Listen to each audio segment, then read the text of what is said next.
যদি কখনো প্রণয়ের কাঠগড়ায় দাঁড়িয়ে বলতে হয়, যাহা বলিব সত্য বলিব, সত্য বলি মিথ্যে বলিব না, তবে আজ এই বিতর্কের মঞ্চে দাঁড়িয়ে আমি একটু অপরাধী হয়েই বলতে চাই, ওগো ললনা, আমি দাঁড়ি তুমি কমা, ক্ষতি কি যদি হও আমার প্রিয়তমা।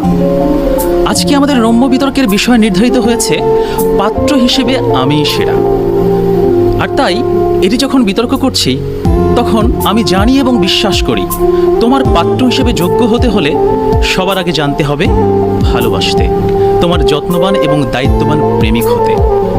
আর তুমি হয়তো মনে মনে একটু রাগ করছো, ভাবছো এই লোকটা প্রথমেই কেন বলছে তুমি, আপনি করে বলতে হবে। আর এজন্যই তোমাকে যখন প্রথম দেখেছিলাম, তখনই আমার কবি মনটা বলে উঠেছিল, আজকে না হয় হোক আমার একটু অপরাধ, তবুও যদি মেটে আমার তুমি রাখার স্বাদ। তুমি আমায় দণ্ড দাও, দাও কারাগার, সেথায় হব প্রেম কয়েদি 100,000 বার। দুঃখ পেলে তুমি সখা, ব্যথা পাই আমি, নিকোটিনের ধোঁয়াহীন একলা ঘরে হব তোমার স্বামী। এই যে আমার কথাগুলো শুনে তুমি মিচকি মিচকি হাসছো, তোমার এই হাসিই বলে দিচ্ছে তুমি অন্য কারো নও, তুমি আমার হতে চাও। তুমি এই হাসতে হাসতে হয়তো ভাবছো, আরে আরে এই ছেলেটা নাকি ডাক্তার, একজন ডাক্তার আবার এত রোমান্টিক আর রসিক হয় নাকি? আর আপনারা তো ঠিকই জানেন, একটি মেয়ের বুক ফাটে কিন্তু মুখ ফোটে না। একজন ইঞ্জিনিয়ার কিংবা একজন বিসিএস ক্যাডার এই বিষয়টি কখনোই বুঝবে না, কারণ তারা তো কখনো সাইকোলজি নিয়ে পড়াশোনা করেনি। তোমার এই লাজুক হাসিটা আমার হৃদয়ে এসে লাগছে, আমি সুখের মতো ব্যথা পাচ্ছি।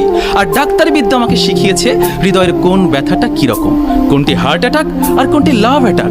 একজন ইঞ্জিনিয়ার, একজন বিসিএস ক্যাডার যেটি কখনোই বুঝতে পারবে না, কারণ তারা তো আর ডাক্তারদের মতো হৃদয় নিয়ে পড়াশোনা করেনি। আর তাই জানি আজকের বিতর্ক শেষে তোমার সিদ্ধান্ত হবে করা। তুমি হয়তো ঘোষণা দিবে বিয়ের বাজারে ডাক্তার পাত্রই সেরা।